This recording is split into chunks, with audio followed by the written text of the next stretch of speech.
can teach in English. You may find a teacher, but he needs a translator. Then to find a good translator is not easy. To find a time is not easy. Since you are very interested, you just spend few days with me. So she came to me. She was very interested. Whatever I was telling, she was writing down. Everything she was writing down. So one morning she came a little bit confused. And she said, Geshe, I'm confused. I said, what happened? I went to the temple and people were prostrating before the image. So what is this? Then I teased her, because by that time I know her very well. I teased her by saying, you feel uncomfortable because you are arrogant. Because it is natural. Then, for example, don't you greet other people like this? In Israel, how do you greet? Maybe you don't do like this. No, How do you? shake hands. Shake hands. Not bow down. No. Never bow down to anyone. See, there's a different culture. Sometimes we hug. Yeah, that I know. In Asia, people bow down. And in the case of Japanese, when they meet, two people meet, they bow down 3 times. It's almost like a ceremony, Very wonderful. In the Tibetan tradition also we do like this, a little bit like this. So bowing down basically means I'm humble. practice of humility. Practice of humility. Those people who are proud, arrogant, because of wealth, because of money, because of fame, they'll go like this. Generally speaking, here I don't know, again different culture. But even in Asian culture, people who are, generally speaking, of course not everybody, depends upon their mental training, so forth. But generally speaking, people who have a lot of money, famous, they go like this. Arrogant. And the Buddhist teaching says that arrogance is a big obstruction for gaining higher knowledge. It gives an example by saying that you should yourself see whether the beautiful green grasses and beautiful flowers, whether they grow down in the valley or on the top of an exposed mountain. Nature, you see, if you look at nature, you will find the beautiful flowers and green grasses growing more down in the valley, not so much on the exposed top of a mountain. So similarly, if you act like the exposed top of a mountain, there is no possibility for you to get, because you already know, I know, I'm somebody, yeah. You will only talk, will not listen. You will only talk. Actually, talking too much, not listening is not good. Why? Because nature has given only one mouth, 2 ears. 2 ears means also listen to both sides of the story. Not just one. You see? I think so. So one mouth means talk a little bit less, see more, 2 eyes, okay, and then also hear more. This nature, there is a reason. So therefore, humility in Buddhism, the first thing we do is prostration or paying homage. So that's what I said to this Israeli woman. First I, teased her by saying, because you're arrogant, but in reality I was telling something, that when you're arrogant you don't bow down to anybody, but when you're humble, you bow down to people. Then secondly, I explained to her by saying that the Buddhists who bow down to the image, they are not so stupid, thinking that this image is Buddha. This is image of the Buddha, not Buddha. But through that image, we try our best to remember the real Buddha. Because of this, I told this Israeli woman that, okay, you don't feel comfortable going before an image of the Buddha, but do you carry the photos of your family members when you travel? She said, yes. Then I said, you're stupid. I said, you are stupid, because these photos are not your real family members. He said, yes, I know, but through this I remember them. So I said the same, you see. So photo, image, these are reminders. These are reminders, okay? Just like we wear different, like the armies, they wear army uniform. Why? Reminder that they are in the army. The monks wear this to remind that they are monks. You see, even in a 5-star hotel, the bearers, they wear different uniforms to remind them that they are bearers. So these different, things are just to remind oneself what is one's work, what is one's profession, and so forth. So therefore, you confess your wrongdoings to Buddha, Dharma, and Sangha. Then the antidotal power. The antidotal power means that mentally you should now recite certain mantras to purify your wrongdoings, and mentally you should regret your wrongdoings, and you should fear the consequences of such wrongdoings. So therefore, physically, verbally, and mentally, whatever positive activities that you do to purify that wrongdoing, this will become antidotal powers. And the most important thing is that the last power, which is the most important thing, is you need to now make a commitment saying that I will now not repeat this again. I will not do this again. For example, if you, by mistake, if you have taken poison and become seriously ill, then you will say that I will not take this again. You see? So like that.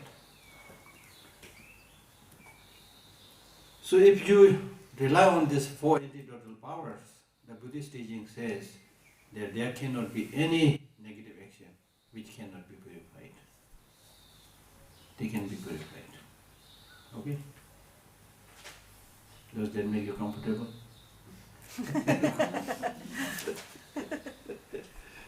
And then he gives example of people who were able to do that.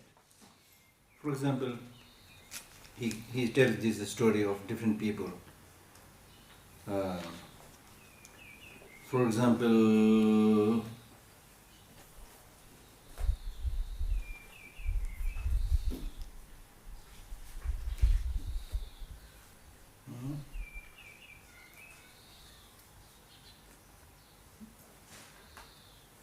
he tells the story of Angulimala. Have you heard the story of Angulimala? There is recently somebody published a book called Buddha's Encounter with Terrorism. Somebody clever did this, but the story was there at the time of the Buddha. There was a person called Angulimala. That means the man wearing a mala. Mala, the rosary. A man wearing rosary of threaded fingers, human fingers. Human fingers. Okay. So it is said that he met a wrong teacher who had instructed him that if you kill 1,000 people and do this, any human sacrifice of these 1,000 people, then you will achieve such and such spiritual heights. So by following that wrong teacher, he had already killed 999 people. So those things were there at that time also. 999 already killed, and he was looking for the last person. Then Buddha knew that this was happening, this is time to change that person. So somehow this Angulimala, the man with the rosary of human fingers, this morning he could not see any people to kill. Then after searching and searching, suddenly he saw Buddha walking in front of him. And he said, here you are. Then with his sword, he is said to have a very ugly and big body. So he started chasing the Buddha, running after him. The Buddha was walking very slowly. Then somehow he was able to catch up with him. So then he shouted, "Look, you are chased by Angulimala, whose name everybody gets terrified. Stop." Then the Buddha stopped and said, "Come. It is not me who is not stopping. It is you who is not stopping."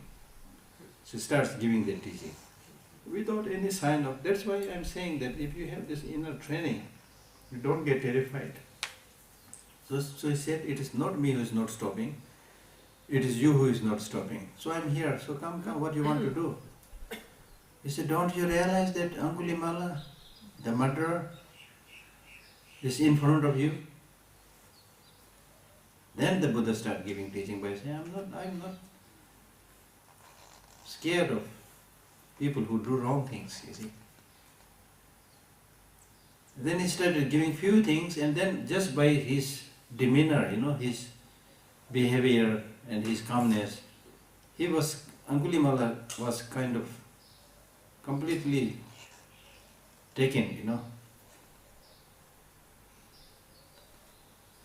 amazed to see this. Then it was so powerful that he threw the sword, fell at his feet, and requested for his guidance or whatever. He became his disciple and become very good practitioner. So see, that's the story. Somebody who had killed 999 people still can change and become a good practitioner. So the bad thing is, if you continuously do something without any regret, without any recognition that it is wrong, then it's destructive and bad. But if you realize the wrongdoings as wrongdoings and try to take the steps for purification, you can be purified.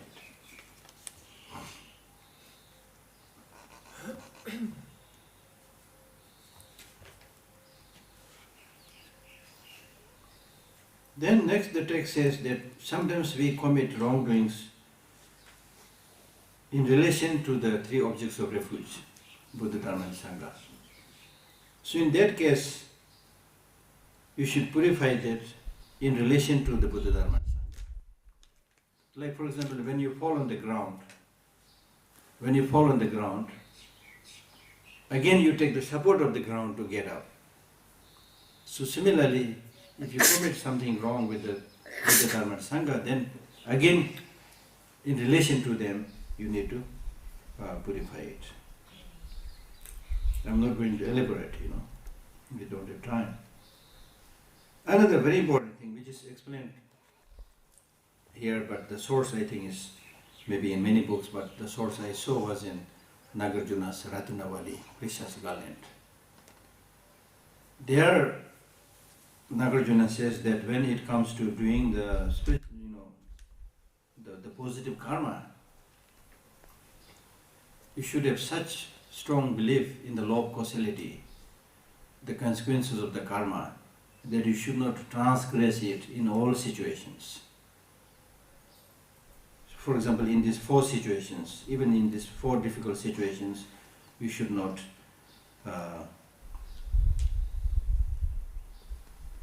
stop your practice.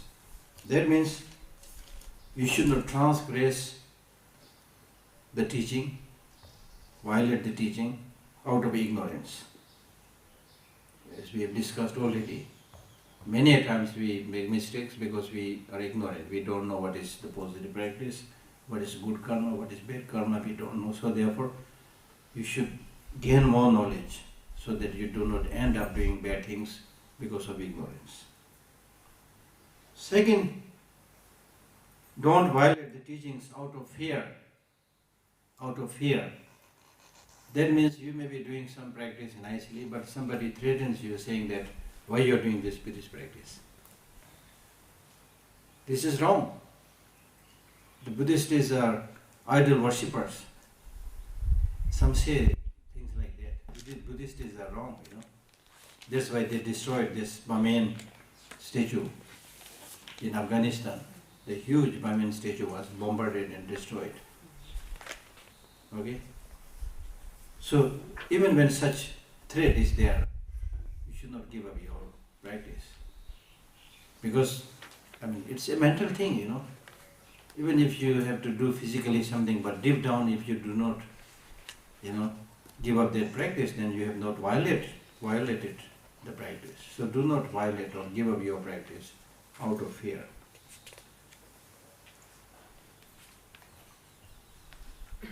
That is a story of a woman, you know, in Tibet.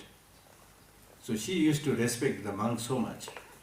She would always serve them, show them respect, and so many things. Very, very fond of the monks, respected monks. But one day, one monk cheated her, stole a lot of her good things, you know. I mean, in human society, everything happens, you know. So stole all the things, you know, went away. Then other people said, see, this is what you will get. Because you have always been, you know, showing unnecessarily like excessive respect and fondness to the monks. Unreasonable fondness to the monks. So this is what you get. You know what the mother said? She said, still I believe in Sangha. See, still I believe in Sangha. So that's important, you see. This is the doing of one person, not necessarily all the Sanghas. You see. So sometimes we find a little bit wrong with some behavior of the monks, then say, oh, Buddhism is not good. That is unhealthy. You should understand the Dharma as a whole, not judge the Dharma by behavior of few people. Okay? And then you should not also transgress the teaching because of attachment. Like for example, if you are too fond of, you know, eating meat and therefore you kill animal, and then you are transgressing the teaching. Okay, so do not transgress the teaching, violate the teaching out of desire and out of attachment. And similarly, do not violate the teaching out of hatred.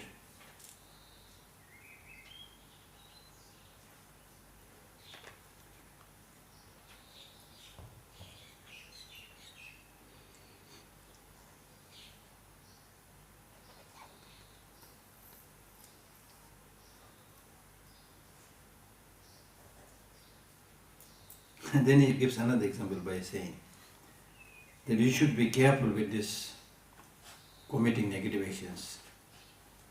Just like if somebody says, okay, now after 5 minutes we are stopping, but when you go outside be careful because there is a fire pit, there is a pit of fire.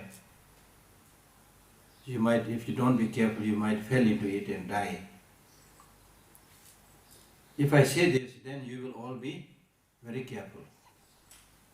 During the break, you will go around and then your eyes also.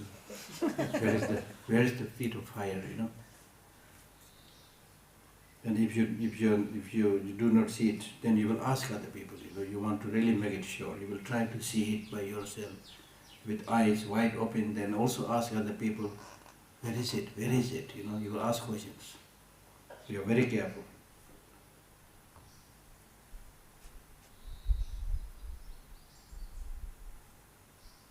So similarly, you should be extra careful about the possibility to fall into the 3 negative states of existence.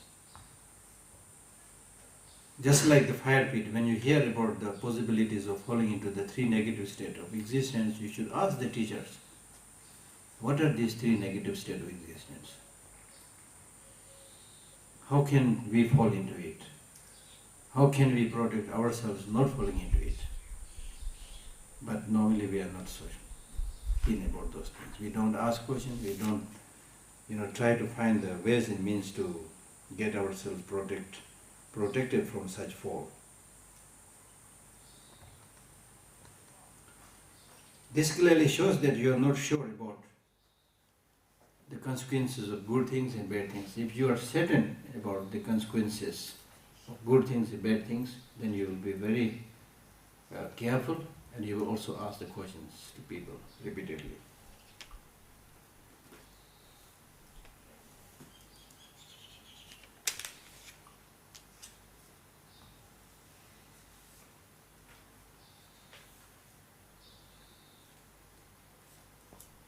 So I think 5 minutes, 1 or 2 questions maybe.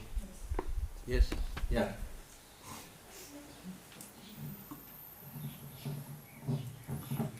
Okay, when you talk about the status of the Buddha, you said it's only a reminder. But when you travel in Asia, you see huge statues, very expensive ones, made with gold. And you see the people coming and they spend lots of money, some of them very poor, to bring gold leaf as an offering. And when you look at this, you ask yourself, is it only a reminder? If it's only a reminder, why do they spend so much money building huge statues? And why do these poor people spend so much money giving the offering? Yeah. There are good reasons, bad reasons. There are good reasons, bad reasons. The good reason is, although that is a representation of the Buddha, but it's a very precious representation. Okay? So you want to give the image to the people that Buddha is something more than the gold, more than the diamond, or very, very precious. To show that preciousness, to show that respect, to show that veneration, you try to come up with the Buddha as good as possible as human beings can think, decorated with gold, silver, diamond, whatever.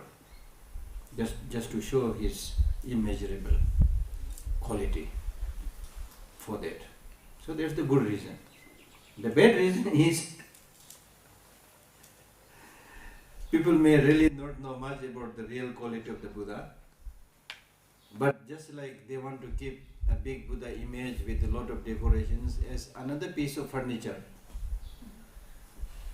So when you do that out of lack of knowledge, it is wrong. And therefore His Holiness the Dalai Lama always says, if you have here a mud image of Buddha made of mud, another made of gold, which one is more important? Same. Exactly. For a practitioner it's same.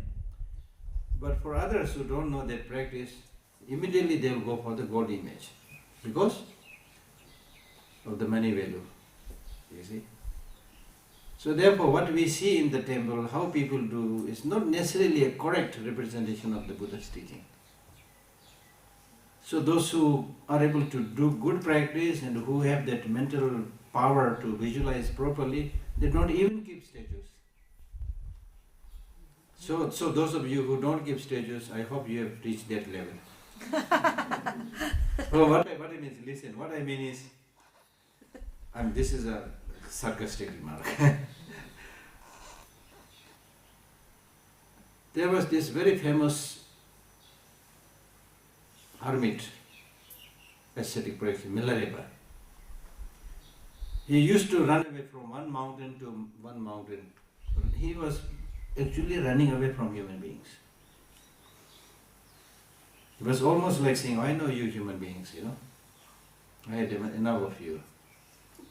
So I want to go alone and do practice. There's beautiful stories there. If you get a chance, read his biography. It's available at least in 2-3 English versions.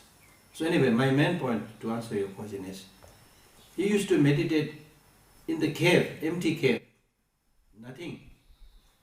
So one day a thief came in the night, not knowing that there's nothing in the cave. In the night, the thief came and was groping in the darkness to get something. So Milarepa was meditating in the darkness. And he laughed and said, how can you hope to find something in the darkness of the night in my cave when I am unable to find anything in the daylight? See?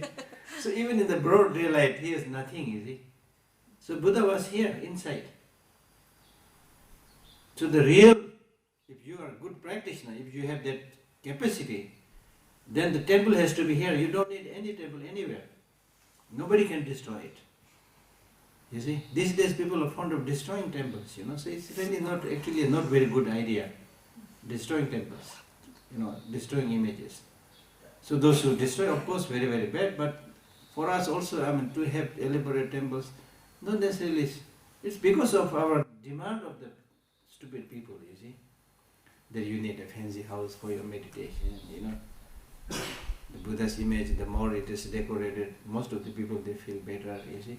So because of some cases, because of the honor, some cases because of the demand of the people, you see.